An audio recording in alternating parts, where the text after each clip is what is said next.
Kamusta kayong lahat? Si Natasha ito. Ngayong araw, samahan ninyo ako sa isang paglalakbay sa kamanghamanghang mundo ni Victoria Matosa. Isa siyang modelo, content creator, at mananayaw sa Arena Plus, at saan man siya magpunta, hindi siya naubusan ng mga humahanga. Ipinanganak si Victoria noong 8 ng Mayo, taong 1977 sa Rio de Janeiro. Higit pa siya sa pagiging isang modelo, isa siyang ganap na influencer na mahusay sa larangan ng fitness, cosplay, fashion, at pagsayaw. Sa kanyang matalim na tingin, maitim na buhok, at ang kakaibang alindog ng isang taurus, dagdag pa ang taas niyang humigit kumulang 1 metro at 70 sentimetro, lalo siyang nagmumukhang kahanga-hanga. Mula noong taong 2017, kumikislap na si Victoria bilang isang pampublikong personalidad at ngayon ay may mahigit 4 milyon at kalahating tagasunod sa Instagram, isang tunay na sensasyon sa social media. At hindi dyan nagtatapos ang lahat.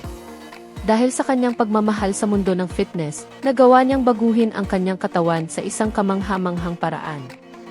Kamakailan lamang, ibinahagi niya sa kanyang mga tagasunod ang kanyang paglalakbay ng pagbabawas ng timbang at pagbabago ng katawan, kung saan ipinakita niya kung paano niya napalitan ang labis na timbang ng maayos na kurba at isang pisikal na anyo na may napakababang porsyento ng taba.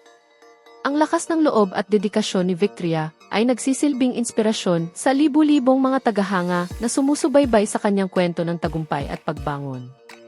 Malapit nang matapos ang ating video, pero kung nagustuhan ninyo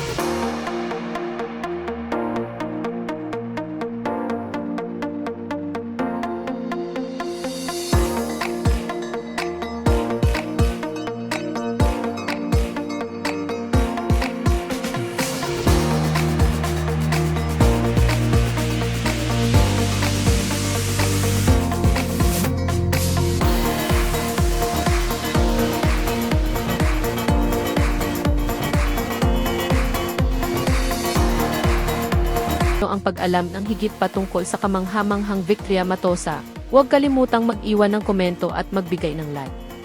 Gusto mo pa ba ng mga ganitong klaseng content?